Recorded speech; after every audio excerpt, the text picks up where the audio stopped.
Hello, good morning, or well, it's morning for me, maybe not for you guys, but happy Sunday. Welcome to Servant Sunday. And I guess at this point, we're going to have to change it up and call this the Church of Lesser Saints. Am I right?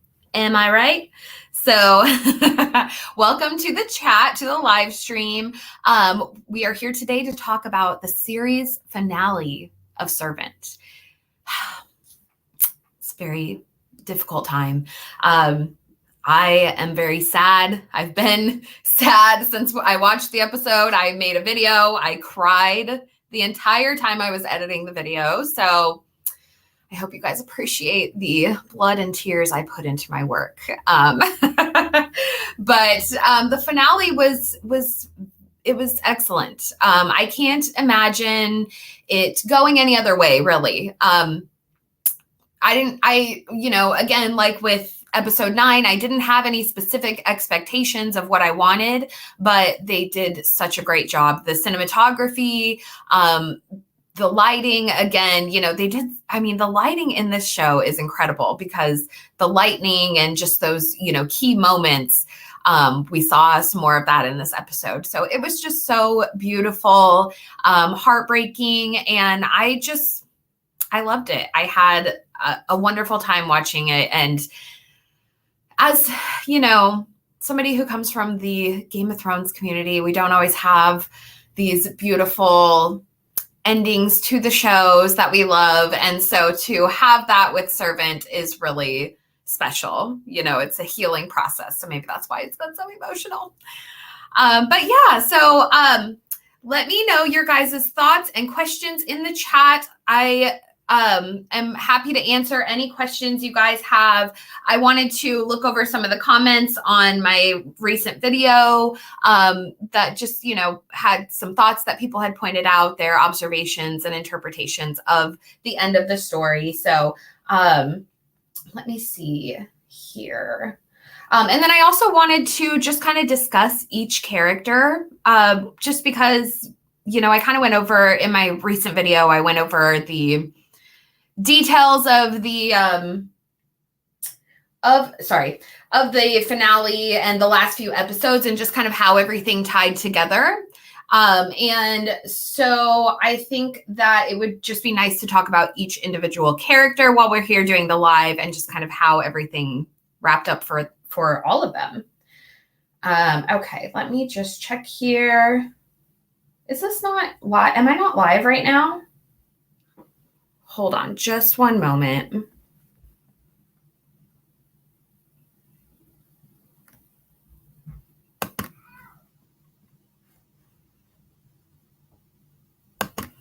Let me try something. I'm sorry. It's not showing up as I am live here. So let me reload this.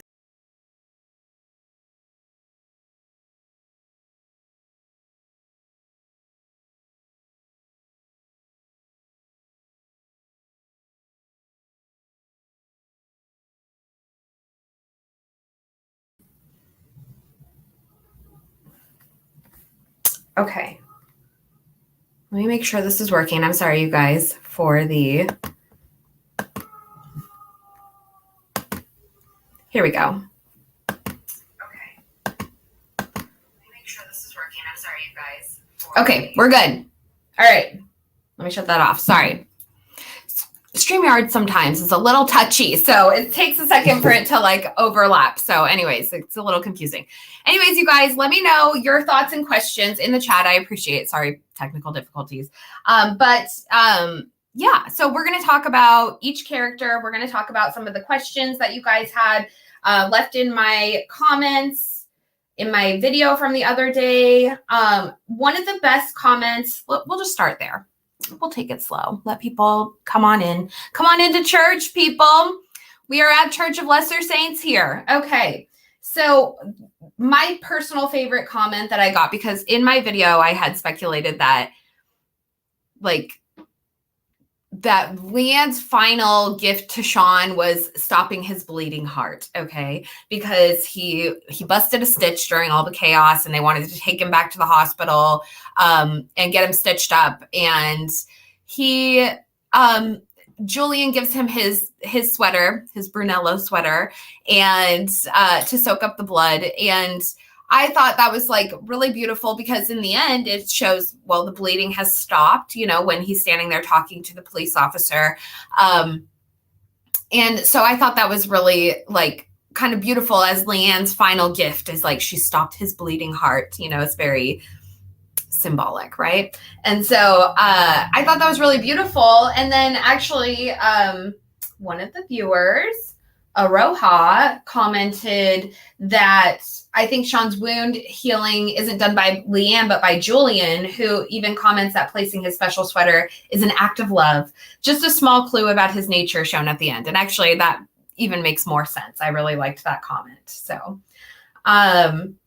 all right. And then I had some other really great comments, like from Meg Delaney. She sent a whole huge poem about, she calls it her rant, although I thought it was excellent. So it's pretty long. I'll let you guys go read it if you want to check out the video, check out the comments. But I do appreciate all the excellent comments you guys have left me about Servant, about the finale, and about the video. So let's just get into this.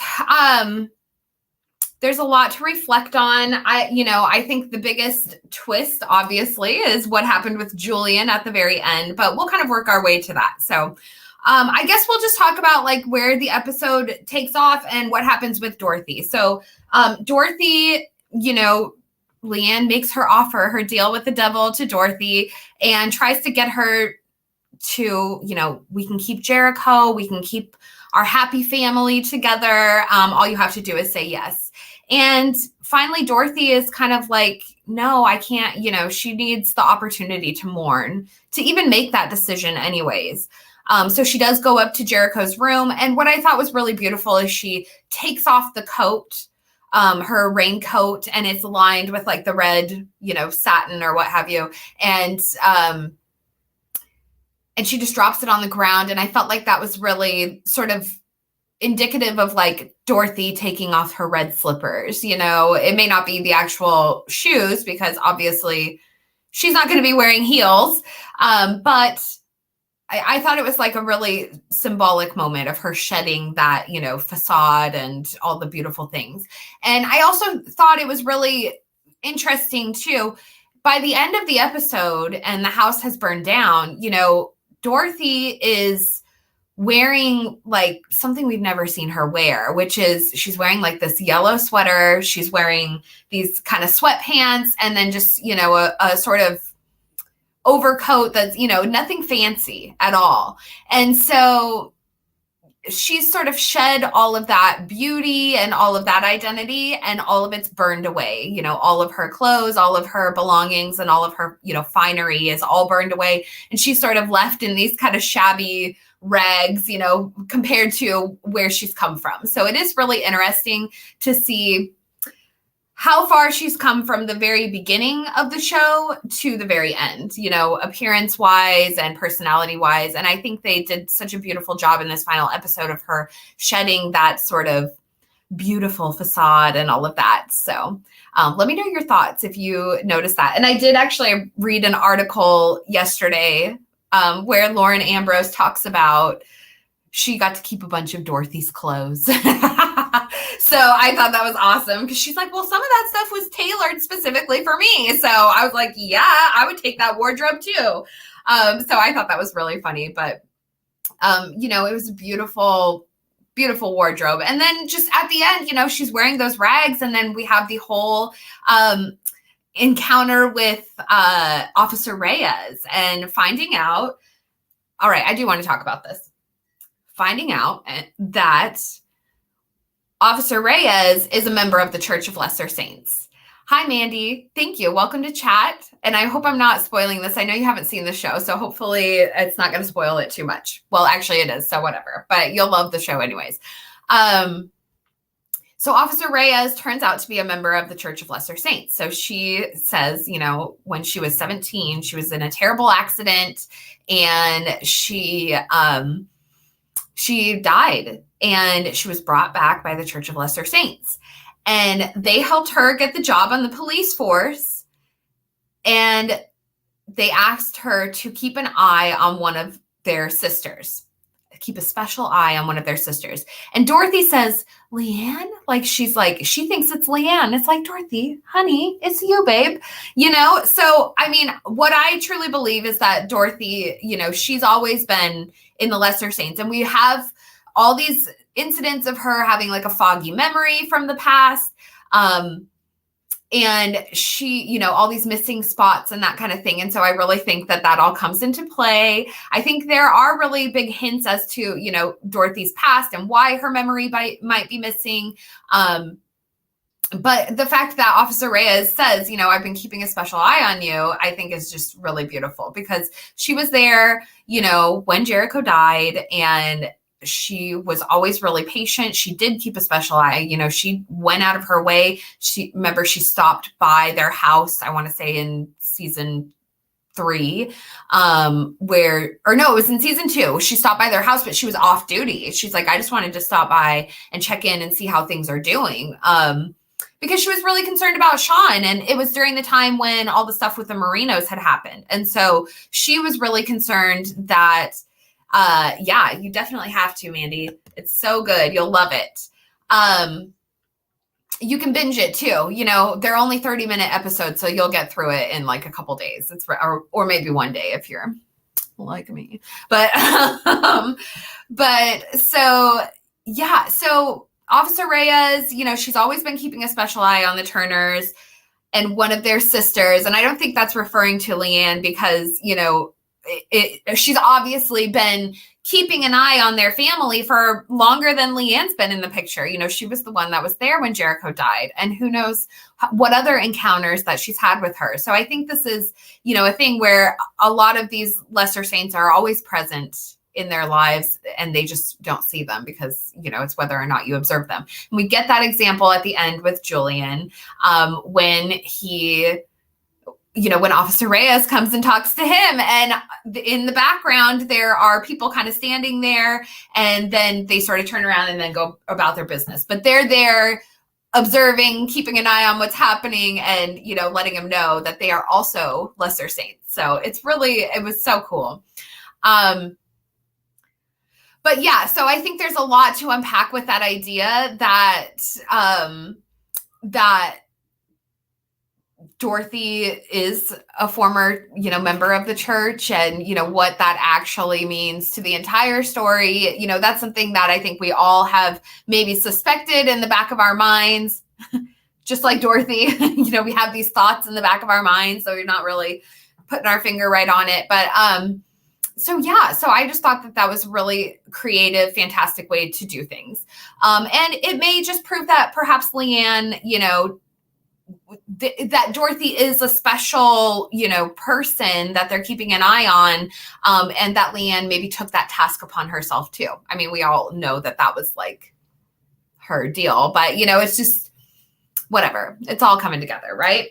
So anyhow, that was kind of my favorite. Like, there is the twist with Julian, but I think that there's sort of a subliminal twist with Dorothy as well. That is sort of, she's always been there. And even Dorothy, she's not grasping it. She's not the brightest, I love her, but honestly. So definitely, if you guys are here, if you're watching, say hello in the chat. My thing is showing, the only person I see is Mandy here. And I feel like there's more, but it's also showing me that no one's watching. I think I'm having like a little glitch in the matrix or whatever. So if you guys are here in the chat, definitely say hello. I'm happy to have you. Welcome to Servant Sunday. So thanks for being here. Well, let's talk about Julian. So to further that, so then it turns out that Officer Reyes, she goes and finds Julian. Everybody's going about their happy lives, and Sean and Dorothy are, they've come back together as a family, as a couple, mom and dad, and they get into the taxi, and Sean says they're never coming back, or, that they're leaving Spruce Street. And I think that's fantastic for their family. They should. And it's just like Frank said a long time ago, there's too many ghosts in that house. And even Sean was observant of that in this season. So, there's too many ghosts, but that leaves a lot of mystery still. We still don't know what happened with Dorothy's mother. How, we know she died in the house, but we don't know how. We don't know what exactly happened. So there's a lot still that's left to wonder about, right? Hold on just one quick second. I hear a baby Jericho awake. So hold on. I got to just mom for a second.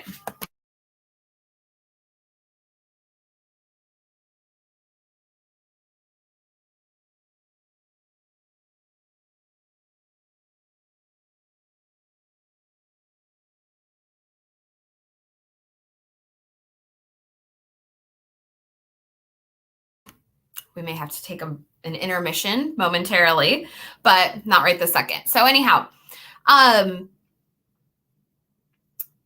so Julian, he goes to get a coffee. He's about to move on with his life and just whatever. I mean, his girlfriend's dead. His sister and, brother-in-law are probably moving away. And he's kind of left to his own devices. And this is really strange for Julian because, it's so funny because we saw, and we've talked about this before, where back in season 1, season 1 and 2, he's like, well, I have a life, I have things to do. And then, but as time has progressed and he and Leanne were a couple, he was always at the house. It doesn't seem like he's going to work. And again, we still don't know what he does for a job. There's all these questions that are left unanswered. And I feel like, Julian deserves a spinoff of his own. And I'm wondering if they left so many open-ended things for that reason. There may be this chance that Julian's going to get a little spinoff because M. Night has been known to do that in his world. So there's this opportunity that we may have to, hey, Lady Fairchild, to see a spinoff or see, another story, because we had that with like Split and with Unbreakable and, all these stories. M. Night kind of has a world he's working within and building, he's world building. And there's different facets, like even in the village, that's like an Amish village. So all of these things, they're really close together. I actually even saw somebody post on Twitter, I want to say that they said that there is, in M. Night's storytelling world, there's even a psychologist who works for the mental hospital where I can't remember the guy that's in Split, what his name was, but where he has spent time, there's a doctor at that hospital, a psychologist who's named Dorothy Turner. And so that's a really interesting idea considering, what's gone on in Servant, because maybe perhaps in the future, who knows, Dorothy may change up her whole career, her lifestyle and all of that. I mean, it would make sense for somebody who's gone through like some crazy tragic loss like that to get into psychology. That happens quite often, where people are so profoundly affected by something that it changes like their life, their career, and, what they work towards. So I just thought that was a really interesting idea to like toy with, and maybe we will in the future see something for Julian where it's Church of Lesser Saints or some Julian's Adventures or the Return of Baby Jericho or something of that nature. I wouldn't hate it. I would absolutely love it. And it seems like Rupert Grint is kind of becoming a favorite for M. Night, considering he used him in Knock at the Cabin. And really, I feel like his character in Knock at the Cabin was like the central character, whether or not we, see that. But I have my suspicions. I almost want to do a theory video about it, but I just kind of feel like I missed the mark. But yeah, I have my thoughts and opinions and theories, and I really feel like he's actually like the central character of that story. But anyhow, I do think it would be really cool to see a spinoff, and I think that we all deserve that. We want that. Julian, come on, that's crazy. So yeah, that whole scene where Officer Reyes goes and speaks to him, she's like, when you're given a second chance, it's for a reason. And so she's like, when you kind of come to terms with it, we'll be waiting for you. We're all over the place, and as she walks away, there's 3 or 4 other lesser saints kind of standing on the street, and they let him know, So it's kind of an interesting thing to toy with, because obviously their reach is massive. They have people, and this is actually what I theorized in my video on Church of Lesser Saints, is that they work within public, what do you call this? Public service. Okay. They're police officers like Officer Reyes. They are health workers like Bev and Bobby and the new neighbor woman who works at the hospital. They work in places where they are accessing private personal information. And personally, I believe that helps them access children who, may stand to inherit like a large amount of money or land or something of that nature, right? So we see that with Sergio, and we also see that like with Leanne, because personally I think Leanne has a lot more money than we're led to believe.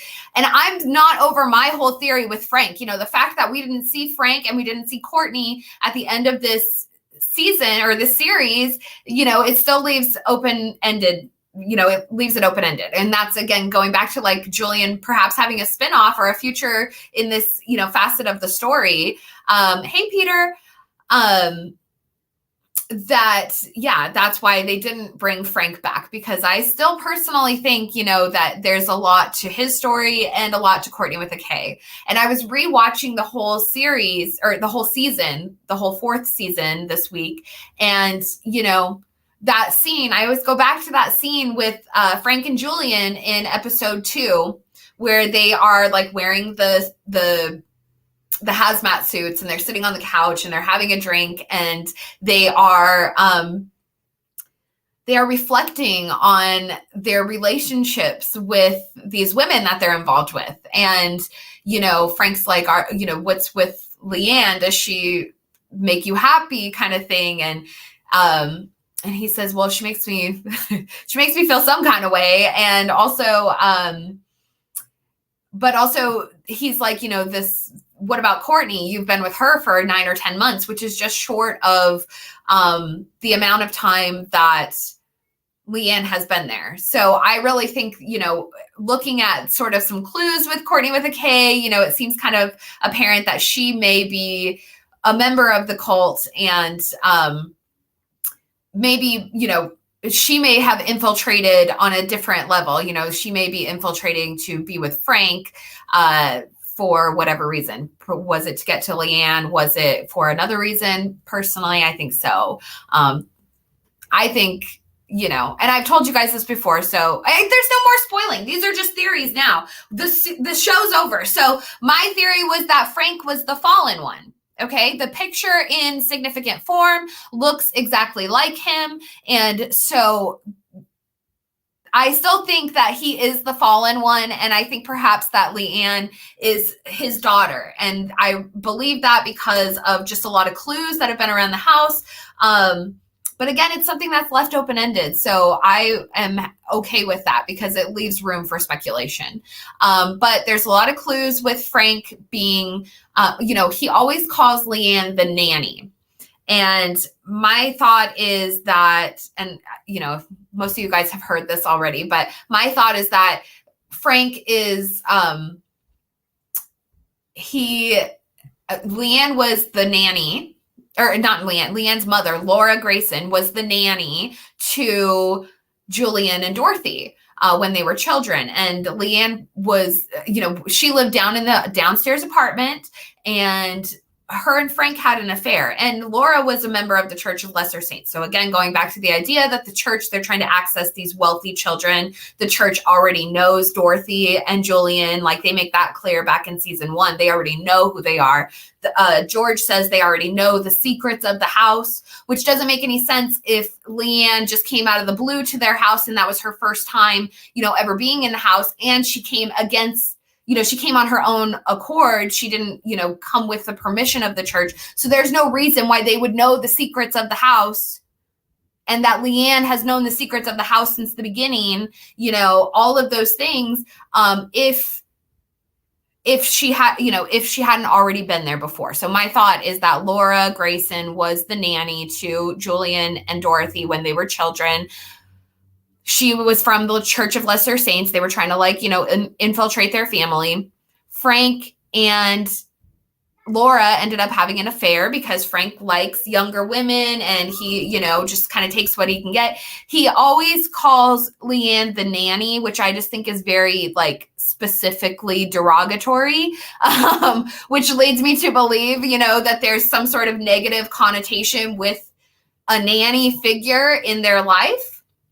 So, and again, even going to the end of this whole thing, when we consider how Leanne dies and she burns in a fire, and then we consider that Dorothy's mother is dead and we think she, may have killed herself out of grief of like whatever happened to, personally, I think it's what happened between Laura and Frank was so, just devastating to her that she ended up perhaps killing herself. This is my thoughts. I have no proof of it, other than like pure speculation, but it just seems to make sense. But then we're also looking at sort of a parallel with Leanne and Dorothy and then their mothers as well, because Leanne's mother would have been the nanny and Dorothy's mother would be, the rich, fancy woman drinking her Romani Conti, and she wears fabulous dresses and she, makes these fancy dinners and stuff. So it's all kind of like this, there's this running parallel of the mothers and daughters and it being on a repeated cycle. And then even going back to like the tapestry, is there a curse in place? The tapestry, that's what amongst one of the unanswered questions. The tapestry, the shadow demon, I can talk, those things that are left open that could potentially tie into like a spinoff later. But the tapestry in particular, that was very clearly Dorothy and Leanne or some variation of them at some point in time. It even looks like it's going back to like an Amish period. So there's a lot to speculate over on what it all means. But I do think that there are some parallels between their mothers and then the story with Leanne and Dorothy. And that's left for us to wonder about. That's all. Okay, let me check the chat, you guys. Leanne the Whisperer. I love that. I think that's fantastic, Peter. So a spinoff, Julian spinoff with Leanne the Whisperer. I think that's great. Oh, kids. Nope. Okay. I might have to do a quick intermission for momming. I have to go be a mom for a minute. Okay, so let me see here. Leanne fell right into the basement pond. She'll be all right. Oh, that's a really good point, Peter. It's such like a pit to the underworld, right? That's a really good point, though. That hole was massive at this point in time, like when Julian went down there, it was like the whole entire basement. Granted, all of that would probably be up in flames, but if the attic floor was caving in, then the other floors obviously are probably caved in at that point. I really like that. I really like that, Peter. Okay. Yes, exactly. That's because it's Dorothy, Peter. So when Reyes said, I was just checking in on our sister before Leanne even showed up to the house was a bit puzzling. Leanne doesn't show up for 6 months after his death. Exactly. So I think that the sister that they've been watching over is Dorothy. And that's going back to like all these, foggy spots in her memory and her history of, what's gone on. So yeah, I think that it's Dorothy that they've been watching. And she's always been a member of the church. And that's probably why they're keeping a special eye on one of their sisters anyways. Like besides the fact that Jericho had died, she's probably been watching her for much longer than that.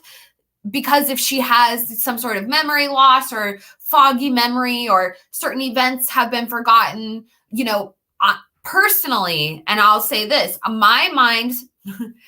it hurts my brain to think about. No, my mind specifically goes to when Dorothy was reporting on the events of the Church of Lesser Saints when they were all at that like compound and they were having a shootout. Okay. Remember, Dorothy was there. Now, if we think about Isabel, when she was reporting on the Merinos and she gets shot in the head very randomly, my thought is the whole Dorothy, and I've had this thought for a long time, that there's a parallel with Dorothy to that scene. And that's where we're missing a lot of these pieces. So like we had a 6-year gap in the DVDs that were like listed. And granted, that was kind of resolved because we see Leanne in like the past, DVDs throughout the years. But it is still really interesting that, she has these foggy memories and gaps in time. She even tells Bev and Bobby she can't remember. There's gaps in time. So I think, something may have happened and Dorothy's already on her second life. The church knows this, but Dorothy can't remember it. So Dorothy's going about living her life. And, this may contribute to, who knows, maybe why she has miscarriages. It's difficult for her to bring children into the world. Maybe you're unable to procreate. Maybe you're unable to create children if you're on your second life, for all we know. I don't think Officer Reyes, I think Sean even specifically asks her if she has children and she says she does not. But yeah. That's my thoughts. I think Dorothy got shot just like Isabel did, like during that whole shootout scene at the compound, and that she's already on her second life. And like George and Leanne going and keeping an eye on her was literally nothing more than them going and keeping an eye on her. She might see it in the news report, videos from the past. But yeah, anyhow, let me know your guys' thoughts. What do you think? I've had that thought for a long time. I've always drawn a parallel to that because there's so many parallels within the news stories going on, or like, foreshadowing or this or that. So I really felt like that was one of those situations with Isabel and with Dorothy. Okay, let me see. Sorry. My children are running amok back there. So if I have to, here we go. Okay, hold on. I'll be right back.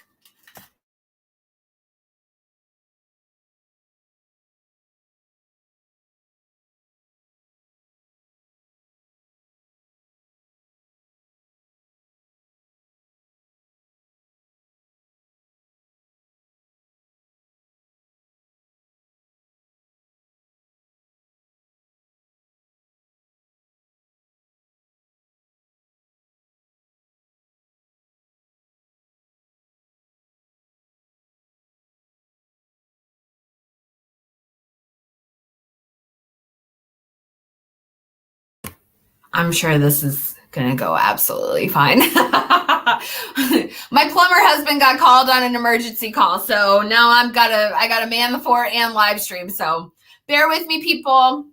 We're in church. This is a family affair. This is Church of Lesser Saints. Okay. Yeah, there we go, Peter. Okay, Leanne the goddess turned the wine into cleansing water in the basement pond. I have faith she's fine. I love it when you say things like that. Yeah, Leanne the goddess, indeed. There was a lot of goddess symbolism. There was even like Christ symbolism in this as well. Okay, so we'll talk about this as well. This is not going what I had planned, talking about each character. We're just talking, okay? So up on the roof, they have that, whatever that spike is. I don't know if it's a storm, something or another. They have a spike up there with a ball on it. And that's like, obviously there's a lot of goddess symbolism with that in and of itself. There's caduceus symbolism. Which the caduceus is, the wand that is bore by Hermes. And we talked about Hermes, I want to say last week or 2 weeks ago. Hermes is also the messenger. He's a messenger god, but he also bears souls to the underworld. And Dorothy has talked about, she would end her life with her Hermes belt. I think I said that right. Which is spelled Hermes. So there's a lot of symbolism with Hermes in this, and then, the caduceus, but also that spike with the ball is a goddess symbolism too. I don't know what it's called, but a lot of people like equate that the ball, there's like the snake and the egg, which is, I can't think of what that's called. It starts with an O, but anyways, yeah, all that stuff is tied to goddess symbolism. So I thought that was really beautiful at the end, when she's standing up there and, or it's not at the end, it's when she's just standing on the roof and the storm is raging and she's sort of standing at the edge of the roof and the pole is sort of, swaying in the wind, and, it's all just so stormy and beautiful, and it's very indicative of like her being the goddess, and then there's like this god, this storm god, like attacking her and attacking her family. And there's a lot of this idea of the goddess sacrificing herself to allow God to prevail, like George says she was never meant to exist, and yada yada. So there is this kind of idea that she's sort of a manifestation of the goddess, and that she took form, and we've talked about that so many times with her connection, even with Asherah and with like Aphrodite and like Venus symbolism, right? Mandy, you'll love this if you're still in here. Yeah, she's got tons and tons of Venus symbolism. Venus is also equated with the morning star, which is also equated with Lucifer, but is also equated with Jesus Christ. And we see the four-pointed star that Leanne uses. She creates like a protective talisman for the children, for Jericho and for Sergio, that is in sort of the shape of the morning star. And so there is this huge question at the end of the day, what facet we're dealing with. Obviously there's a lot of symbolism connected. There's a lot of like obvious, like stated, like association with Lucifer and with the fallen one and the fallen angel and that kind of thing. And that's what Leanne is concerned that she has become. However, Dorothy also tells her, good people can do bad things, and she forgives her. And so there's this forgiveness idea. And then we also see like Leanne and Dorothy in the bedroom, and Leanne's drying her feet and drying her hair, Dorothy's hair, and she's bowed down before her. And we saw that also in episode 8, I want to say. 8 or 9, where she's cleaning the floor in the room while the storm is happening, and Dorothy comes and closes the window, and she's like, "Can you clean this up?" And the way that the camera angle is Leanne bowed at Dorothy's feet. So I really feel like there's a lot of Christ symbolism with that idea, and like Mary Magdalene, and cleaning Jesus Christ, and all of this kind of thing. And I believe that she sort of cleansed and anointed him the night before his death, I believe. So there's so much to ponder. Like, what is the true association? And that's my favorite part. That's my favorite takeaway of like, what was this truly about? Is it about the goddess? Is it about Lucifer? Is it about Jesus Christ? What mold does Leanne fit into? Because when we consider like what the tall man said, she sacrificed herself to save the world from darkness. That's literally, word for word, what they teach you in church about Jesus Christ. Flat out. He died to save the world from their sins. And so that is what Leanne in essence did. And there's something so beautiful about that association, because all this time we've been kind of led to believe that she's become, she's the fallen one, or she's somehow associated with that, or even she believes that the darkness is overtaking her. But it's really, it may just be like, whatever. She had to sacrifice to save the world from their sins and cleanse the world from their sins, just like Jesus did. So then it kind of destroys that idea of her being associated with a fallen angel,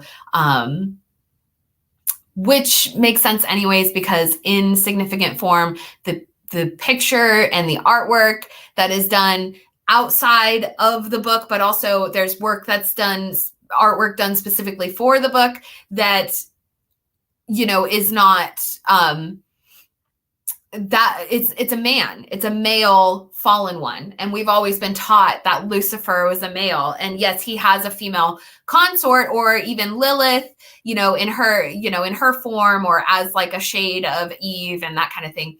But yeah, so I don't know. What are your guys' thoughts? What do you think? I'm going to come back to the chat. There was some of my, symbolism for you guys. Welcome to church. So, okay, let's see. Thank you guys all for being here. I cannot see. It's not telling me how many people are here in the chat. Somebody tell me, because I know it'll tell you guys in the chat. I can't see it for some reason. So thank you all for being here. Jerry O'Brien, Mrs. Duncan the Tall, Peter, Mandolin, if you're still here. I know Lady Fairchild was here. Marissa Sabatino, hello. Ray Barnes. Okay. So let me get started. No payoff for the hook man has me hot. Yeah, I agree. What the hell? We have the tall man. Okay, so can we talk about the tall man for a minute while we're on the symbolism spiel? My thought is, first of all, what the hell? Like, who is the tall man? What was the point? What's with the twins? I started doing like research. I couldn't find any like biblical associations with twins, really. I mean, yeah, there's twins like throughout the Bible, but it didn't really seem like they fit the mold for those two girls. My only thought with the tall man would perhaps be he's like a watcher, or like one of the Nephilim, or, one of like the giants or whatever. Or perhaps he's like a derivative, or like an offspring of them or something. But as a watcher, obviously that's exactly what he did the entire time. He never really took hands on to get Leanne, like, except for when she was in the car. But even that, he just went to her and he was like, you need to come back. And that was that. So, I don't know, like, how, like, who he is, but him as a watcher is kind of the only association I can make with all the biblical symbolism. That kind of seems like where he fits, especially because he is like big and tall. He's inhumanly tall. And usually the watchers are giants, or like if you've seen, what was that? Like Noah with Russell Crowe. I think the Nephilim come in like gigantic boulder form, or trees, sort of entish energy. So, and they are essentially just not necessarily, okay, this is my best interpretation. All right. Thomas Wheeler. This is my shout out to the love of my life. No, Thomas Wheeler, who wrote Cursed, and who is an excellent writer. He also wrote a book called The Arcanum, and it's a great book. It's a murder mystery, okay, in essence, but there's a lot more to it because there's a lot of biblical stuff going on. It's about a group of fallen angels, right?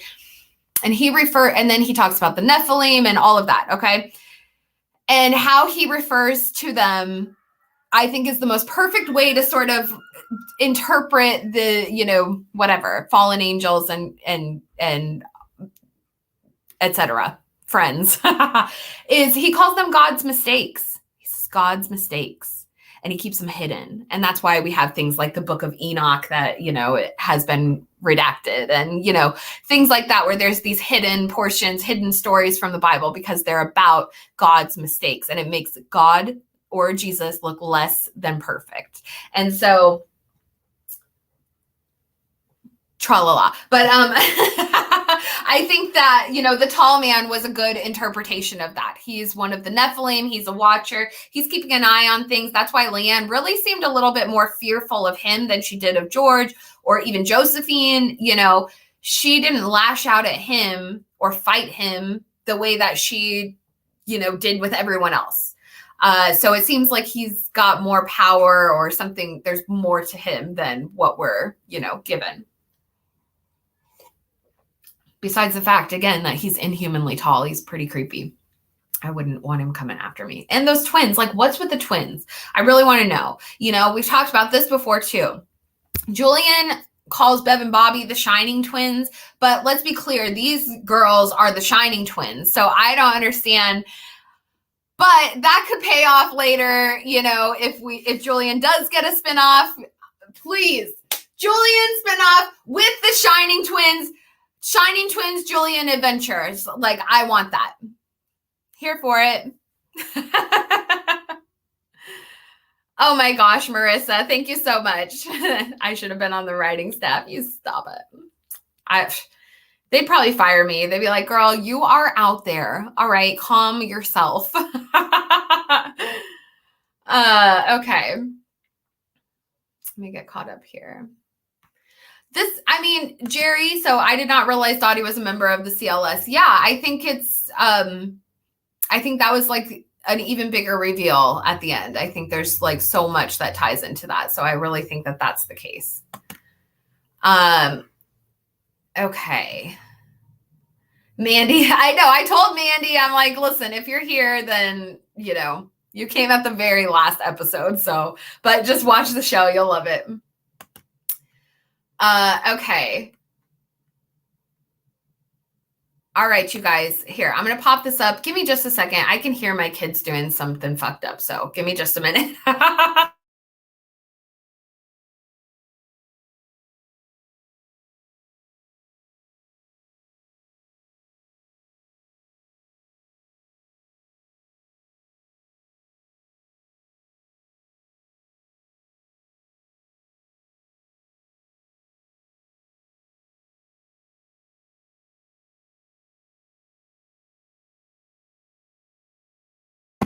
Thanks, guys. It wasn't terrible. So, okay. Thank you for bearing with me. Mrs. Barrington is my name. Okay. Okay, so if Leanne did perish, did she heal Sean and Dorothy?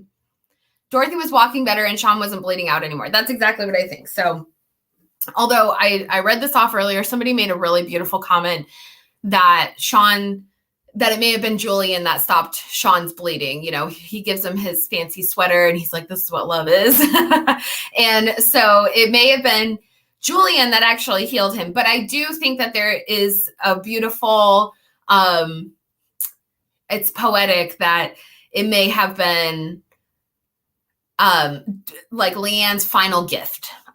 You might say her final gift was to heal his bleeding heart, was kind of how I interpreted that. And then as far as Dorothy being able to walk again, yeah, I don't know if that's, maybe it was. Actually, we had that moment where she says, I forgive you. She forgives Dorothy and Jericho forgives her. But she was able to walk before that because she went up the stairs and even she made it all the way up to the roof. So I think, personally, I think that, I've kind of talked about this before with Dorothy's like mind body healing with like her chakras and just a lot of that stuff, like with the secrets and the lies and all of that was blocking her chakra flow. And that was preventing her from healing. And even Bev and Bobby mentioned that to her when they say, there may be a psychical blockage or whatever she says, which I don't even know if that's a real word, but that can tie into like mind, body health, right? So if you're immersing yourself in low vibrational energy, which is what happens when there's lies and bullshit, kind of when you're immersed in that low vibrational energy, then that's going to block up your chakras and make it hard for energy to flow throughout your whole body. And it affects you in physical ways as well. It's not just your mind, it's your body. So I think that there's also tied into Dorothy's, her memory and that kind of thing was all tied into her body healing. And once that information about Jericho came forth, it seemed like she really regained a lot of her physical strength and she was able to walk. She made it out. She struggled to make it out to the car. But then when Sean and Julian told her what happened, it was like she came unleashed. And, my interpretation also was that that was Dorothy the lioness, you know, and she's been caged. Like when, you know, she's always said, I'm the lioness, I'm She-Ra, you know, yada, yada.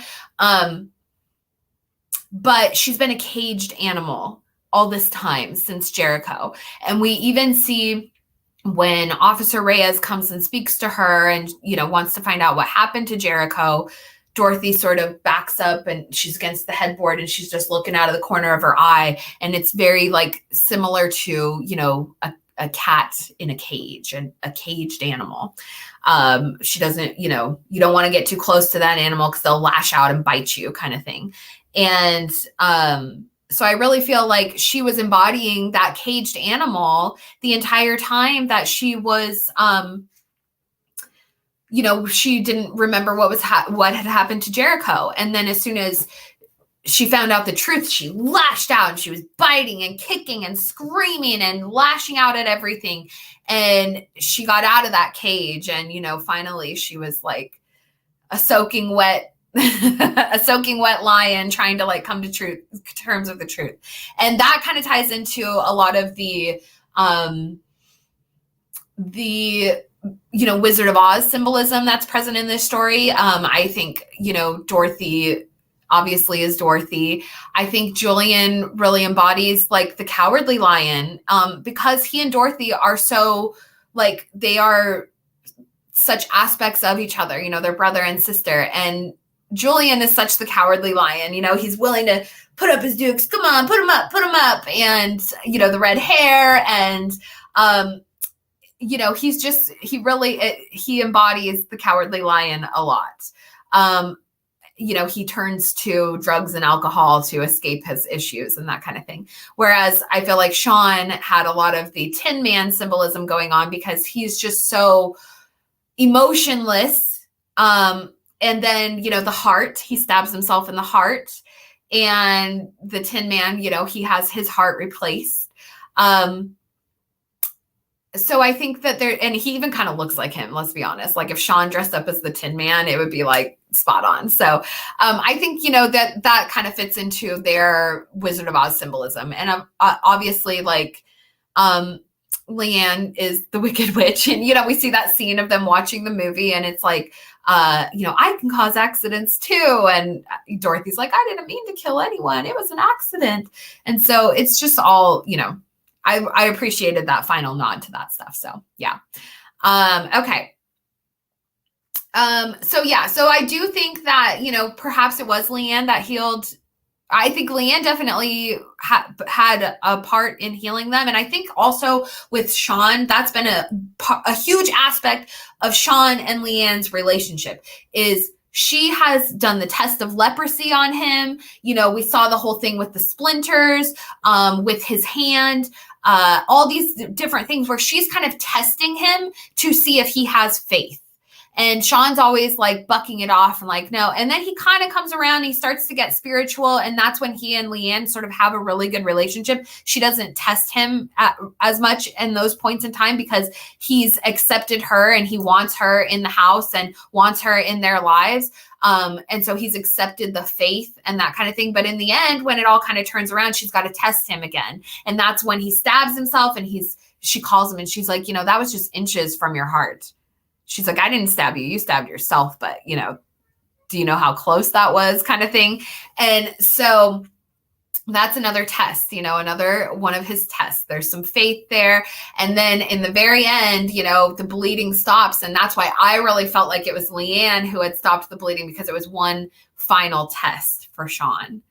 And I feel like when he's sitting there on the curb and he's kind of talking to that officer and he's like, well, weren't you bleeding? And he's like, yeah, but he like zips up his thing. He's like, I'm good to go now. So he's like, we're leaving, we're out of here. So I just thought it was all like beautiful.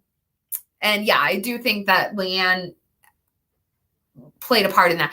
You know, I personally think it was Leanne that stopped his bleeding, but it may have been Julian also with his newfound gifts, his gift of love. Okay, so CLS was quick. They had to hide 3 skeletons. Jericho? Do you mean? Oh, you mean the ones that are under the house, Uncle George and them? Yeah, what was up with that? I don't know. That was cute that like Leanne went back down there and was like, sorry. Sorry to freaking burn you alive. Yeah, that was sweet that Leanne made one final call to Toby, and it was really Toby's wearing white and there's the white background, so it was like very angelic, whereas Leanne, she's like literally, she's laying there and the house is burning around her and she's just kind of like trying to pretend everything's normal, and she sets a date with him, and that was like, it was tragic. I cried like a lot, so I'm gonna try and not cry during this live stream while we talk about it. But that whole, the whole part with Leanne and her sacrificing herself in general is just, it was so beautiful. It was just so poetic and sad, and she's my girl, I'm sad to lose her. I'm gonna miss her a lot. I'm gonna miss the whole fam, Okay. And I also, now that you guys are all here in the chat, I was saying earlier, I was like, a lot of us come from the Game of Thrones fandom background, and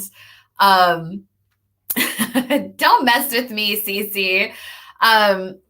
So that a lot of us come from the Thrones background, and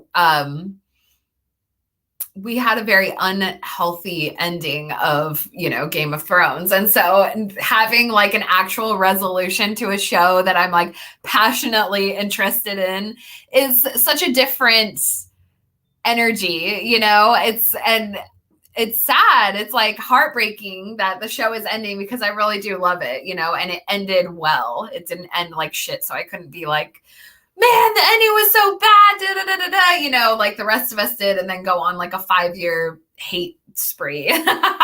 Like, no. Leanne has forgiven us for our sins. Okay. Also, no answers on the history of Julian's fears of the basement. Yeah, very true. Yeah, I think, I think a lot of that stuff ties into their mothers. Sorry, hold on. Hold on. Hey, what are you up to? Please hold.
Everything's perfectly normal. Okay. Thank you guys. I'm so sorry. Okay. So I appreciate you guys' patience. Honestly, this is terrible etiquette. Okay. So we have no answers on the history of Julian's fears of the basement. Yes, I think this all ties into their mothers. And, I talked about this a little bit ago, but I think that the story is sort of repeating itself where we have the mothers and daughters. As you can see, I have a redheaded demoness myself. And so, honey, you're going to have to wait a few. Okay. Where the story may be repeating itself. We had Leanne's mother, I feel like she was the nanny for Julian and Dorothy when they were children. And I feel like she may have lived in the apartment that's downstairs. And also that maybe, Leanne, going back to my big theory, which is that Leanne's father is actually Frank and that they are actually blood related, because going back to the tapestry, which is one of those things we did not get a resolution on, is the tapestry had the red thread that's intertwining around the girls. And so it's like, what was the point of that specifically? There was a lot of those details in that tapestry. What was the point of the tapestry? But also, what was that red thread specifically? Obviously there's a lot of red connotation with red shoes and red mostly red shoes really with the Dorothy stuff. So yeah, anyhow, sorry, I'm super distracted. I'm so sorry, you guys. Okay, let me he probably just bought $100 worth of flowers. Poor Toby. Okay, what's this? Oh, interesting. That could be interesting. Fandom Wiki posted a false Carrie-like ending, and Leanne fighting the CLS. Okay. Yeah, okay, so Jerry says, I thought M. Night said that he had no plans for anything else with servants since he had told the whole story. That seems pretty likely. But it seems like, a lot of he's sort of world building, all these stories kind of take place in an area that's fairly, they're all on the East Coast and kind of the Philly area. We have even the Village, which is about Amish sort of people, or an Amish lifestyle. So a lot of these stories sort of take place within a realm. And so it may just be, this is another facet. And I don't know if you were here earlier when I mentioned this, but I had read that there's actually in the Split story, the guy who has split personalities, apparently in the mental hospital that's, he's in, there's a psychiatrist who works there by the name of Dorothy Turner. And I just thought that was really fascinating because, obviously our Dorothy is not that person, she's obviously the farthest thing from a psychologist. However, it would be really interesting, especially now that they're leaving Spruce Street and probably going to change, their lifestyle, that perhaps she turns to, she goes to school and becomes a psychologist. A lot of times after traumatic experiences, people will do these sort of things, change their lives to become a whatever. So, yeah. Okay. One more time. I'm so sorry, you guys. I'm so sorry. I have to step away for just one more second.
Sorry, you guys. These are the moments when you need a co-host, right? To carry things for a few minutes. So I'm so sorry. Okay, let me get caught.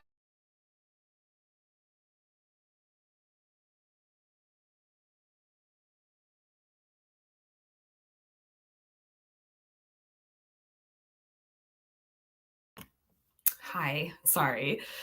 I'm killing it today, you guys. Killing it.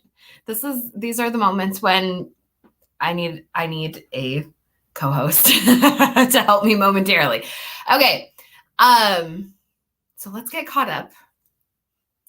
I'm doing an excellent job today. So the shadowy figure, the shadow demon. All right, my favorite character from season 4. The shadow demon, yeah, he, she, or they, their dance was very similar to Leanne's. And also Leanne had a scene back in season 2 or 3. No, it was season 2. Where she did like a whole dance sequence. I want to say it was like they were maybe when they were trying to send her away to camp or something. I think the episode's called Camp. So they were, she's dancing around the house. She goes down to the basement. She inhales some fumes out of the hole, does her little Pythian priestess moment. But yeah, and the way she's dancing, she's literally in the living room in front of that same window where the shadow demon had been dancing in that scene. So I always thought that was kind of maybe a manifestation of it, or, but again, we have to wonder, like, if this, my personal ultimate opinion about the shadow demon was that it was a manifestation of the fears, the lies, and, the low vibrational energy that was happening in the Turner's house, because of all the lies being told to Dorothy, and they're all just immersed in it. And especially because Jericho was brought back to them, it gave them even more of an escape, or an opportunity to, escape into that, right? And not face the truth. But that only built up so much negative energy in their house amongst the lies and, just keeping secrets, that eventually it manifested into a literal demon. And that's not even, just fantasy, whatever. That is like, I don't want to say proven, because obviously there are people that don't believe in ghosts and ghost entities and that kind of thing. But that is like an idea behind demonic energy, demonic entities, and that kind of thing. If you're living a low vibrational lifestyle, such as the way the Turners were living, with all the lies and negativity and, hidden secrets and that kind of thing, then you will attract not only negative energy, but even demonic energy towards you. And demonic energy is not necessarily like a demon is like here to, we can even see this through Leanne, where a lot of times, even in Greek philosophy and that kind of thing, demons are also sent to wake you up, right? To change your life. Not necessarily only for negative reasons, but also just it's for like an awakening process. And we can kind of see that with like the relationship with Dorothy and Leanne, where it's almost like Dorothy has gone through her dark goddess awakening, right? She went through her dark night of the soul. And, as a woman, you might understand like what I mean by that. But, she had a goddess awakening. She had like a dark presence come into her life and test her. And at the end, it stripped her of all of her finery, all of her beautiful things. Her house burned down. All the things that really made Dorothy who she is were all stripped away.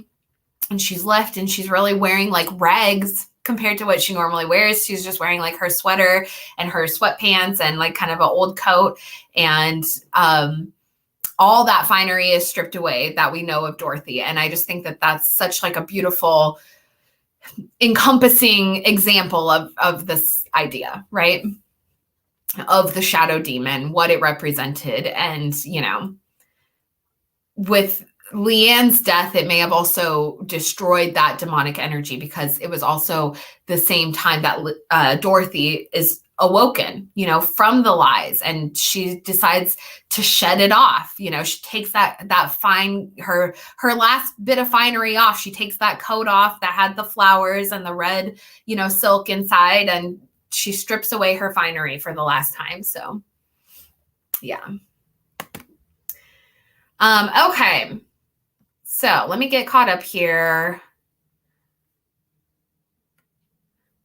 Oh, Mandy's taken off. Okay, bye, Mandy. I love you. Miss you. Okay. Hey, Clooohneo, one of my wonderful channel members. I love the scene of Leanne talking to Toby. It was cute. You could see Leanne wishing she was a normal teenager. Yeah, she was kind of having that final moment, right? And we can even kind of consider it part of her ritual, right? Because she does go through the actual Lesser Saints ritual, the invocation ritual to end her life. And, she's, as part of the ritual, they want you to feel those feelings, that the things that made you feel good in your human life, or like the music, and that kind of thing. And so I feel like Toby was one kind of last grasp at that. It was just her last bit of humanity was tied to him, It was sweet. Okay. Yeah. See, and okay, so speaking of Game of Thrones, that was the first time I actually felt bad for Jaime Lannister when he was hugging Leanne, or Myrcella Baratheon when she died. Seriously, there's something about Nell Tiger Free, she has such a emotion about her, right? And there's kind of even this idea because she only played Myrcella for 1 or 2 episodes, I want to say, in Game of Thrones. But that scene with Jaime was really so profound. Honestly, it was probably one of the very best scenes in the entire show. I'm going to put it out there right now. It was standout. And once I found out that it was the same girl playing Leanne, I was like, okay, now I'm definitely on board with watching this. I'm going to change the picture up just because we've been on this one for the whole time. Let's see. Okay. What do we got? What do we got here? What should we go with, guys? We'll just go with a little Ron action. But yeah, she's an excellent actress, and I wanted to point something out and tell me if you guys agree or if you don't agree. But I kind of felt a lot of parallels with, I know this kind of sounds a little weird, but Julian being Leanne's baby, in essence, that's her child that she's leaving in the world, right? Because she had saved Julian's life when he OD'd at Christmas, and she brought him back, and now he's a member of the church, right? And so this was her final gift to him. But where was I going with this? Hold on, let me think. Oh, yeah. But so I kind of felt a lot of this energy of okay, so when they're sitting in the car, more than once, Julian's really stressed. He's like, I gotta go, we gotta go see what's happening. We gotta make sure everything's okay. They do it twice in the finale. And there's obviously a lot of parallels with the guys sitting in the car along with Jericho, because it's almost are they going to die like Jericho unfortunately did? But also just a sort of desperation to get in the house or, whatever, get back to Leanne or to Dorothy. And it seemed like Julian was more, he wanted to get to Leanne and make sure everything was okay. And it seems like he really knew what was happening.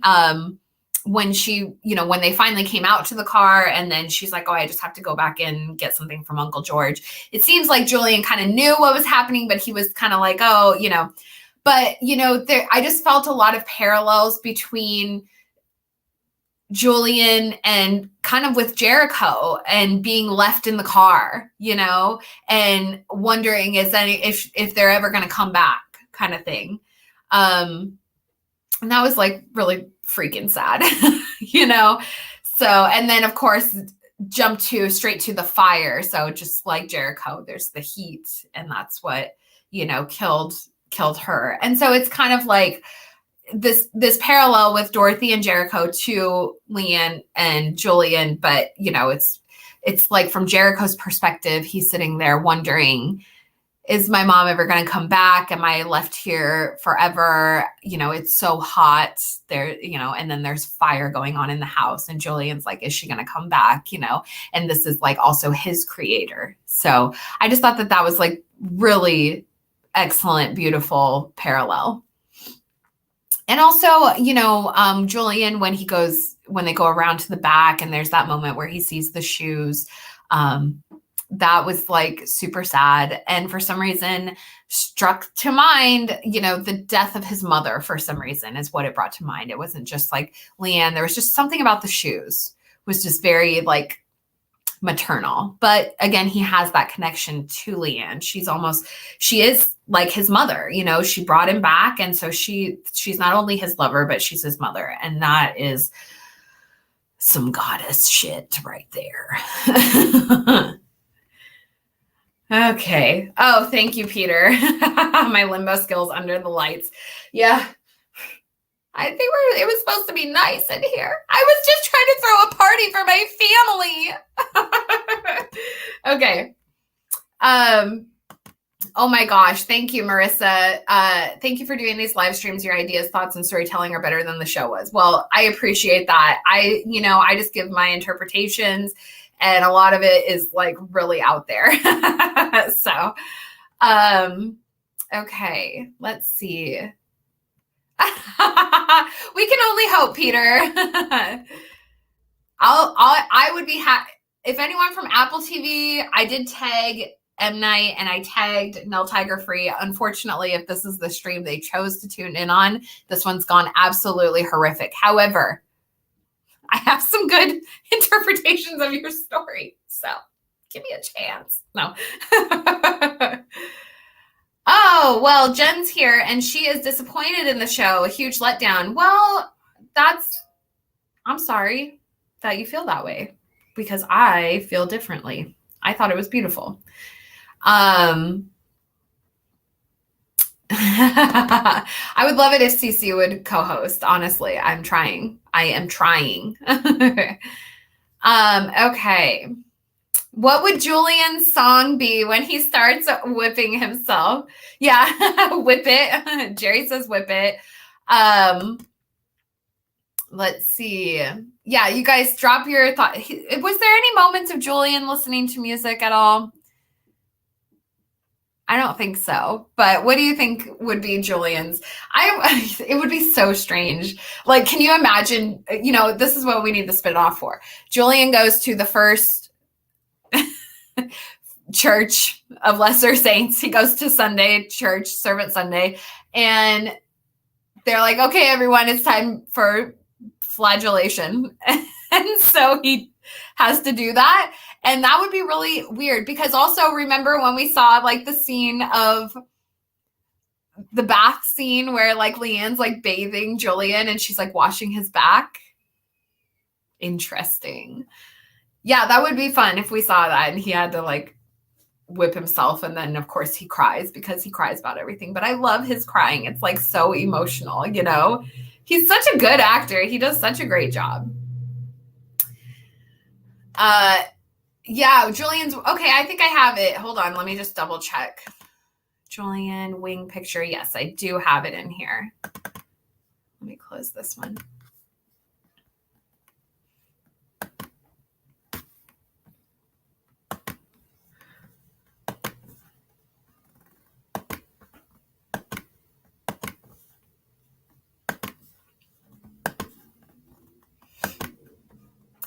Okay. Yeah, it was great. The wings, I loved that. That was so cool.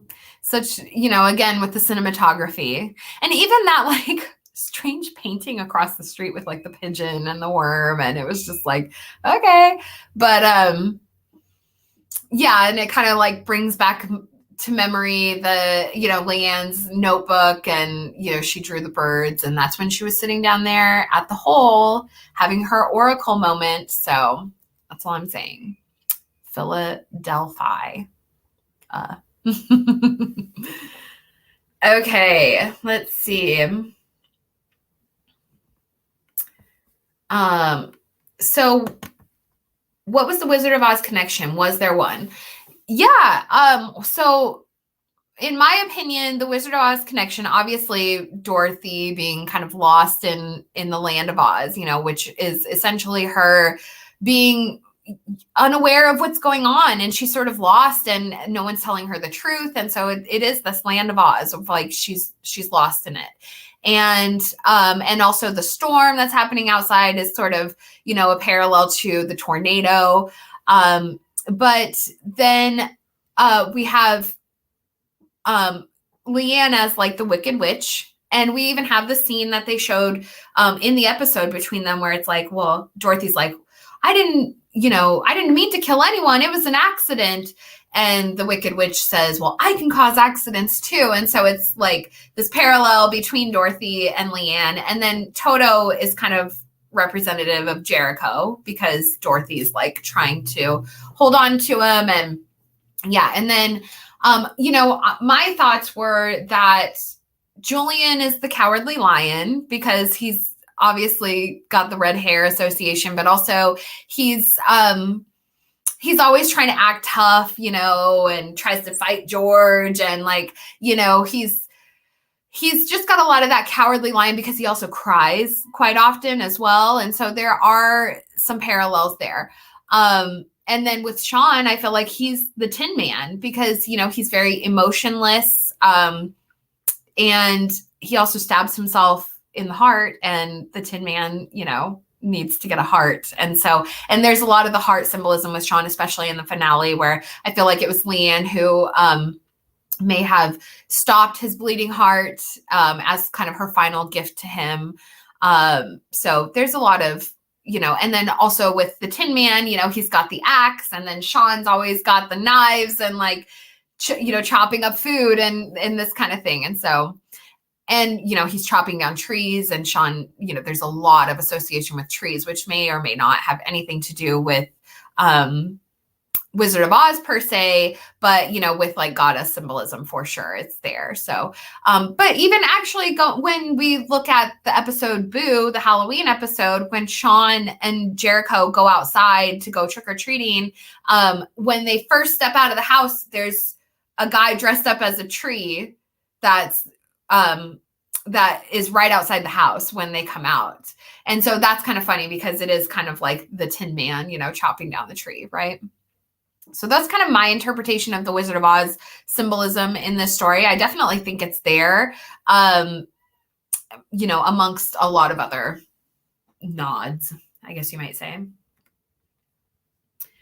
I think the biggest thing with the ending that I personally would have preferred would just have been to have the last two episodes together, or do 1 hour long finale, because just the point that they stopped the episode was very much the climax. And I get what they were doing, but with having a whole week in between, it really kind of killed the energy, right? I don't think they did enough advertising in that week, personally, because literally they did not post their pictures, the Apple pictures onto their website until like Tuesday or Wednesday. And normally they post them like the same day. So they didn't, in my opinion, I think their advertising in this week,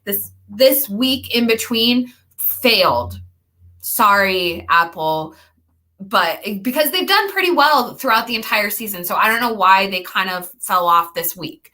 But yeah, that's my 2 cents on it. I think they should have put the 2 episodes together, or at least advertised the hell out of what was going to happen in the finale to really keep that energy, that suspense built. Because when we open back up in the final episode and it's, we're right back in that moment, it's kind of lost its, momentum, in my opinion. But having those 2, and again, obviously this is M. Night's first television series. He's, written or, been a part of, directed. And doing a horror television show is difficult in and of itself. So that, I think, would be the only thing that would have made it better, would be if we could have had that a whole hour as the finale rather than 2 half an hours that are split up by a week. And granted, not everybody's going to be watching the show like we do, where we're watching it every week to week to week. They may just be binge watching it after the fact.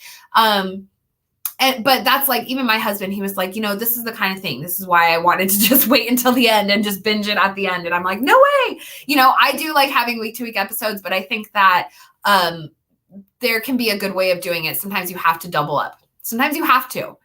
And who was this back here that brought up Raised by Wolves? I just want to say, before I answer this question, Raised by Wolves, in my opinion, did the very best premiere schedule episode drops out of any show ever. Because what they did was they did 3 episodes for the premiere, and then they did 2 episodes, and then it went down to 1 episode and 1 episode for the final 2 or 3 episodes. And I just think that was like the best way to like build momentum for people, because it gives you enough watch time to where you're wanting to come back for more. And sometimes 1 episode just isn't enough, especially like with Servant, because they were only 30-minute episodes. So I think that could have benefited them. So anyways, Alex, to answer your question, is there any news on a Raised by Wolves continuation? I don't have any specific news. I will share with you what I know, which is, obviously the shows got canceled and taken off of HBO. This would be Raised by Wolves, Westworld, and a few other shows. But those ones are like the most prominent because they are HBO originals that have only come out in the last few years and were extremely successful shows that they just out of the blue canceled when they had their merger with Warner Brothers. I will tell you right now, I'm not freaking happy with HBO Warner Brothers BS. I am their least biggest fan right now, especially after hearing all the stuff that's going on with that show called The Idol. Honestly, keep it up, HBO, and I will never touch any of your shows again. Raised by Wolves and Westworld were taken off the platform. They have also been open to being sold to what are called fast networks, which are things like Peacock and Roku and the other ones. Pluto is that one. That's, yeah. Those that show reruns, but they also have original things. So my thought is that the show is going to get picked up by one of those, taken to just show the reruns. But I'm hoping, fingers crossed, that one of these, whoever picks it up is going to continue it, because personally, it's a gold mine. Whoever decides to pick it up is a great opportunity to carry it on. Westworld, I think they already have 5 seasons under their belt. So if they do, if it's finalized, I didn't watch the show, so I don't really know how it all kind of ended. But I think that, 5 seasons is pretty freaking good, no matter what show you're on. But Raised by Wolves has a lot of fans, a huge fan base that a lot of people want to see more. So I think that, if someone picks it up, and personally, fingers crossed, I want it to be Roku. I don't know if you guys have watched any Roku originals, but they do great. If you guys have watched The North Water, which has Colin Farrell, that show was so good, you guys. So good. So good. So good. So personally, I would really like it if Roku would pick it up and do more. Their thing is they typically only do like 20-minute episodes, but I think that's fantastic. They can do that with Raised by Wolves. So we'll see. I know it's a huge undertaking because it's a huge show. So, financially and just like, there's CGI to consider, although, number 7 is no longer with us. So maybe the CGI wouldn't be so crazy, but yeah, that's my 2 cents on Raised by Wolves. I actually have a whole essay written about it. I just didn't make a video just because I was like, I don't know if anyone cares. And I don't know, whatever. I don't want to kick a dead horse about the Raised by Wolves cancellation. Okay. Back to Servant. All right. Yes, Peter. So the story's about grief and acceptance. They kind of show Dorothy finally getting there. Yeah. And again, I think like her ability to walk and her strength kind of returning is all tied into the truth coming out. So yeah, well, Apple, I don't know. Apple's a little funny like that. They're advertising. I think they're trying to step up their game. I have seen some stuff for this new show called Silo that's coming out. It looks like their new sci-fi series. So it looks pretty cool. But yeah, they're not the best at advertising. And it's kind of weird because a lot of people think like you have to have Apple devices to have Apple TV, and that's not the case. Okay. So let's see. Is the OA? I don't know if I know that show. I had so many Lilith theories, or Eve couldn't quite put my finger on it if she was pure or grayish. The OA. I have not heard of that one. I'll have to check it out. Yes, exactly. This is so in Raised by Wolves, when Caleb was an upside down cross form. What the hell? Yeah, that's the cliffhanger we're left on. That for Caleb. Mother's in the sim pod. Grandmother's trying to like transform everyone into sea dolphins and acid sea dolphins. And, it's crazy. And like the baby, Tempest baby, and Campion. I love Campion so much. It's like all these kids are going to be grown up by the time they get this back together. So, which is cool. Like it could work, they could put a few years in between where like Mother's in the sim and nobody knows where she is and nobody's been able to find her for a very long time. And, whatever else craziness is happening, probably Caleb goes off on a pilgrimage and becomes the embodiment of soul or something. I don't freaking know,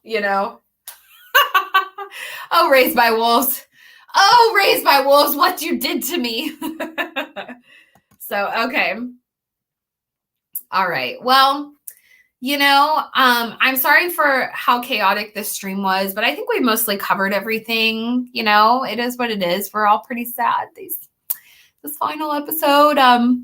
But again, I loved it. I think they did a great job. I think they tied everything together. I wish it would have all been, in one episode. But if you guys want to kind of have a broader view of the full view of the ending, definitely go check out my video that I just posted the other day about the ending. And I just kind of went over the final 3 episodes and just kind of put all the pieces together. So definitely check that out and, tell me what you guys think. Let me know your thoughts in the questions below, in the comments below. Yeah. Oh, OA was canceled by Netflix after 2 seasons. Yeah, I'll check it out. Big surprise. Netflix cancels everything. Ay. These networks, I tell you, I will say, like,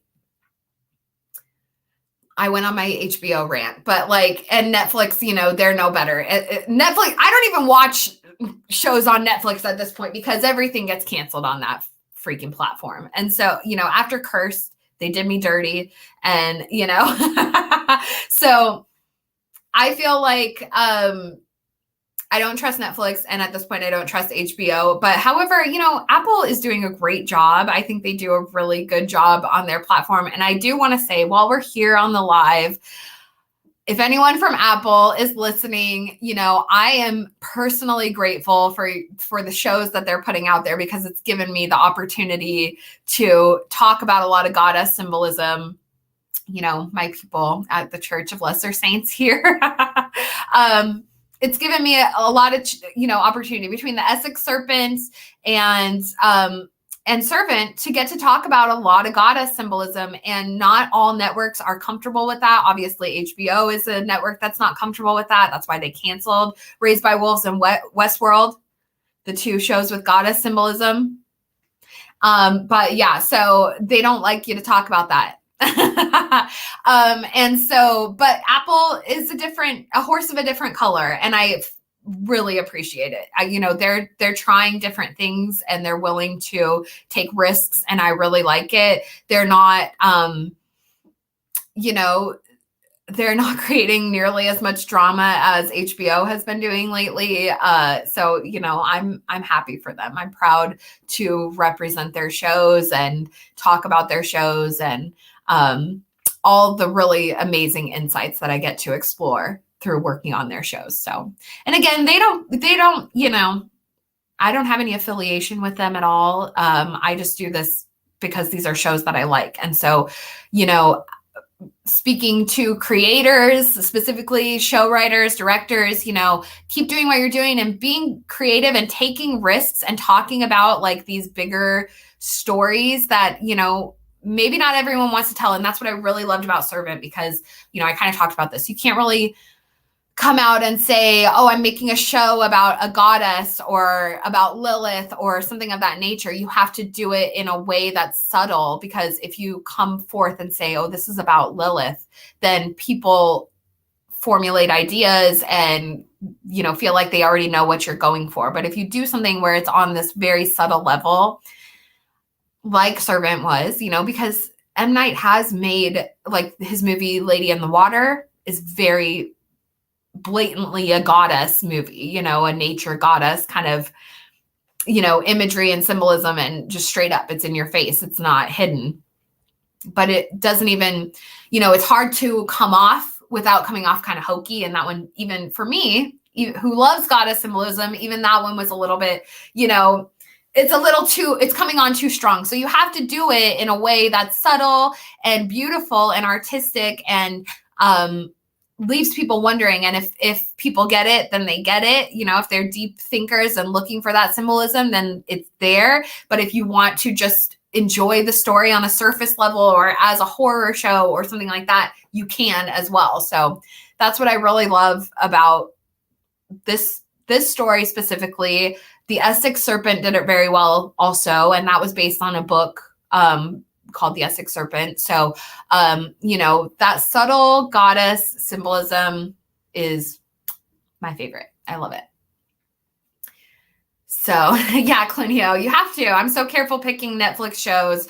What are you going to do? It's like dangerous, And I read this article the other day that said that people are starting to, watch shows differently because of this problem. This is becoming a known problem with networks, where they are only doing a show for a season and they develop this great fan base, and then they kind of leave everybody high and dry. And speaking from personal experience, that happened to me with Cursed, which is, it's such a promising story. And honestly, Netflix really pushed Tom Wheeler, shout out to Tom Wheeler again. This is my second one today.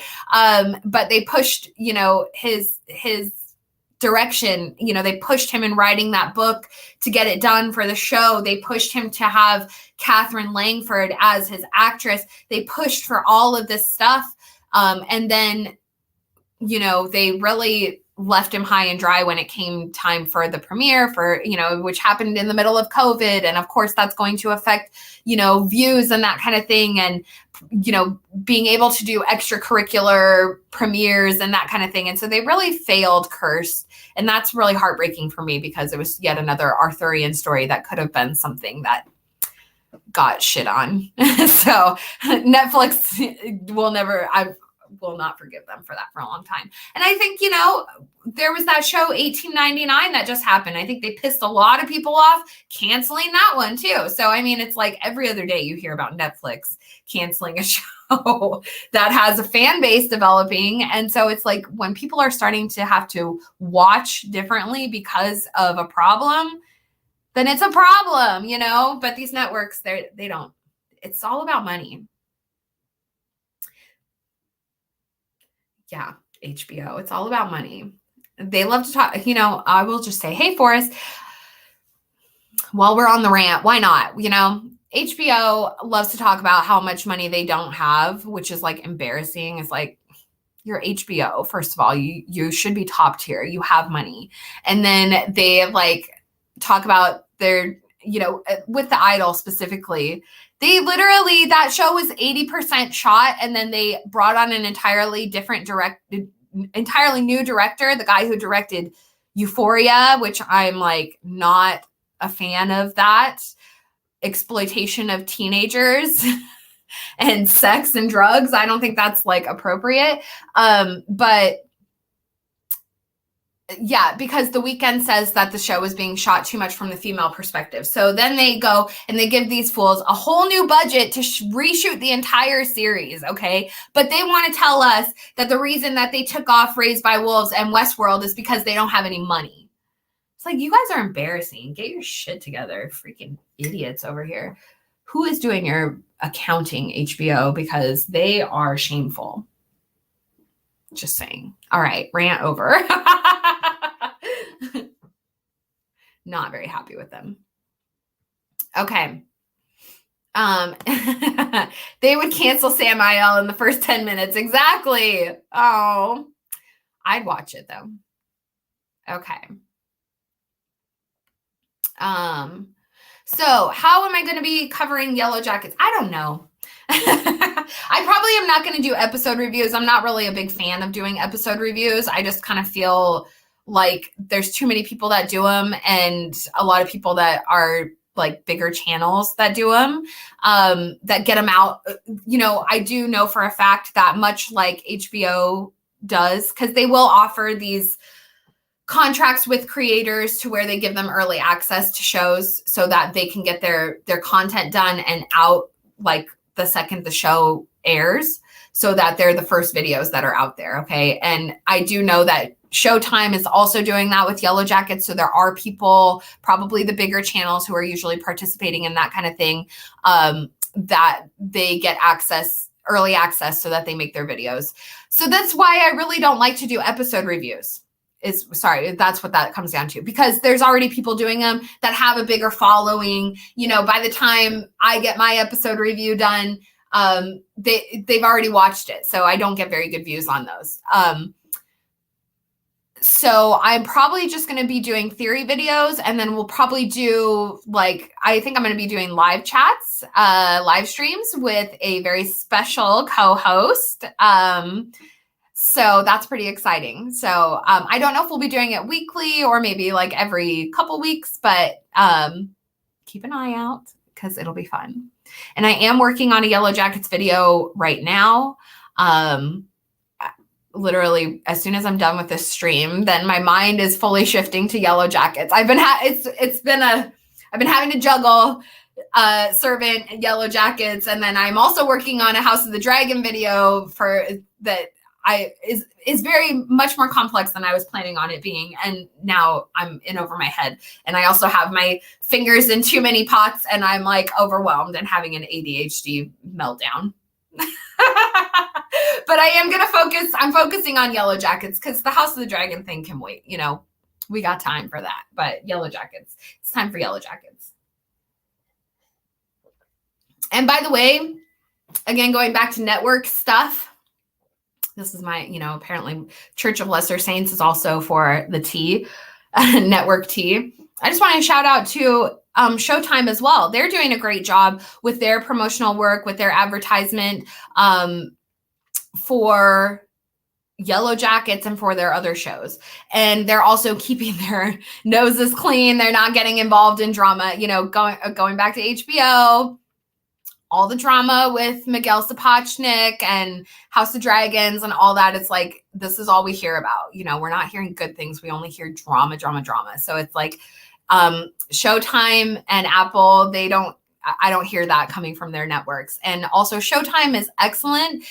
Their Yellow Jackets accounts on Instagram and Twitter are so fun. They are they are very involved with the fandom. They like posts, they share fan posts, they're very involved. And I love that. I think it's such a great way, to be perfectly honest, as somebody who's come from the Thrones fandom and, was there in the heyday of it all, in the height of it all, when, and I've gone to Con of Thrones and all that con artistry, all of that stuff, I've partook. And I feel like Yellow Jackets is doing such an excellent job of building that kind of foundation and that sort of that structure, that that mold that Thrones had used, that built such a crazy huge fandom that's brought so many people into doing YouTube and doing artwork and doing writing and just doing everything that all of us do. I think that Yellow Jackets is really doing that. And also they're really promoting, they're very obviously supportive of women supporting women kind of thing. And I just love it. There are a couple Yellow Jackets channels out there. There's the Hive podcast and there's the Antler Queens. And I think even Nerdist, which they're kind of a bigger channel, but they do a lot of stuff on Yellow Jackets also. So definitely if you're Yellow Jackets fans, check out those channels. The Hive podcast and the Antler Queens, they're smaller channels. So definitely go and subscribe and support those girls and all they're trying to do and build their channels. And, they're really dedicated. They're awesome. And Showtime has been especially supportive, even of these girls who are, they have small channels. But I love that. I think that's so awesome. So, all right. Anyhow, tra-la-la, off on a tangent. Okay. Hey, Forrest. Hey, Steele. Nice to have you here. I'm in a conference, but happy to pop in. Yeah. Well, we're happy to have you here. We're just wrapping up. It's almost been 2 hours. I got to get out of here, go deal with the children. But I do appreciate all of you guys. I appreciate you coming to Servant Sunday, the Church of Lesser Saints. And, I don't know if I'll do any more servant videos. I have a lot in mind, but I honestly just don't know if I'm going to do it. I'm terrible that way. I put out the ending explained, and we've just done so much talking in these live streams that I feel like, it's all kind of been covered. So as much as I want to do, I would love to do a video on the goddess symbolism or maybe the religious symbolism. That might be the only thing I might, put out there again, but I don't know, it's hard to, after these shows are kind of done, it's hard to make content on them because they just don't get the views. So not that that's not worth it. Obviously the art is always worth it. But also it was so damn emotional this last, like I said, when I was making the ending explained video, I was literally crying for hours because this last episode was so much to wrap up. It was very emotional, and those scenes with Leanne and sacrificing herself and going through the ritual and blinding herself and all of that were just very emotional. And so when I have to sit there and click it, move it, click it, okay, rewatch, okay, and have to watch it 7 times, and I'm just crying my eyes out, this is just, and then this scene, and then this, it was just over the top. My husband was like, okay. So I don't know if I can, I don't know if I have to let my tears have been shed and just move on. Right. But we'll see. You guys just let me know what you want. Maybe we'll do Servant Sunday again one of these days and just have Church of Lesser Saints, just to honor the goddess. Right. By the way, my earrings, if you guys have noticed, they don't match because I wore my dagger for the invocation ritual and I wore my boots for Leanne's curb stomping. No, her burning boots. And one more thing I wanted to shout out. I did share this in my community tab, but there was one final song by Salika that was in the final episode. And it was beautiful. It was beautiful. It just makes me cry. So definitely go check it out. Go support Salika. She's a Shyamalan daughter as well. And her music was beautiful. And it's all of the Vivian Dale, that's played. That's Leanne's music. So, yeah. Anyhow. All right. Yeah. Misty is my girl. I like Misty a lot. I like Misty and I like Shauna. I mean, I love all the girls, but I feel like Misty and Shauna are like my favorite, girls, because Misty's a witch and I have a lot of thoughts about that, All right, while we're here, because, since we're live, I'll just tell you guys, I'll just share my little secret. I got a secret to tell you, like Officer Reyes. Misty's a witch. All right. Obviously, like, I feel like the mushrooms, she's obviously a healer. In her older age, she's like messing around with the drugs and that kind of thing. But we also have Lottie, who is, she's a witch as well. She's got these divination skills. She can, see the future, and she can see people's deaths, and she feels energy, and she may or may not be possessed for all we know. But I feel like as the two witches, they are going to actually be the leaders, because it seems pretty obvious that there's going to be two factions of, the Yellow Jackets out there. They're going to split up into two groups. And I actually think, a lot of people are like, oh, it's going to be Ty. Ty's going to be the leader of the other group. I actually don't think so. I think it's going to be Misty. And it's going to be the two witches that are leading the groups, because Misty has so many valuable skills out there anyways, with her healing abilities. And, she's very brave. She's not afraid to, do what has to be done, especially like with Coach Ben and, cutting his leg off and that kind of thing. She goes right for it. So I feel like Misty is like the underdog, but that's also what ties into everybody thinking she's absolutely insane, because obviously she's going to be the one that's like wanting to stay out there, because when she's back in town and she's back in real life, she's always picked on. She's the outcast, she's, she's not on the team, right? She's their like helper person, their water girl, right? But out in the forest, she comes into her power. She's brave. She's fearless. She is a healer. She explores she has more knowledge of like medicinal plants and that kind of thing, the nature that's around them and how to survive. She has survival skills, because she's not like the other girls. So yeah, that's my opinion. I think Misty and Lottie are going to be the two leaders. And then I think they're going to be like warring factions, because it's going to be like, the two witches are fighting with each other. It's like Merlin and Mad Madam Mim, there's this wizard off, right? So that's my theory that I'm sharing with you guys, my Yellow Jackets theory of the Church of Lesser Saints. All makes sense, right? That's a very normal sentence. So, okay, you guys.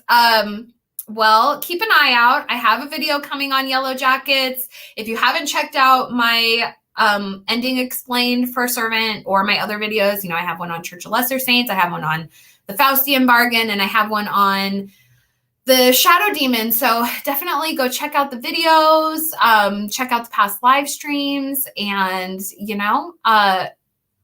I appreciate all of you guys for being here with me, for going through these episodes every single week and just going through it. I just really loved this show. It was so special to me. I am really going to miss it. And also, yeah, whatever. I think Nell Tiger Free also has a new show or movie coming out. She's going to be in The Omen, I want to say. They're redoing The Omen. So she's our new horror queen. So, we got to support her. But also we're moving into, we have Dorothy, who's going to be playing Adult Van in Yellow Jackets. So actually right now we are in what I call hashtag, hold on, Lauren Ambrose.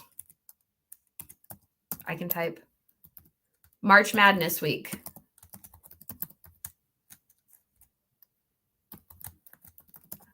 Okay, let me say that with more vigor.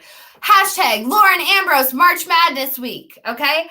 Because we are transitioning from Dorothy Turner to Vanessa Palmer, and I am here in my flannel ready for it, okay? So I get to start dressing comfy now.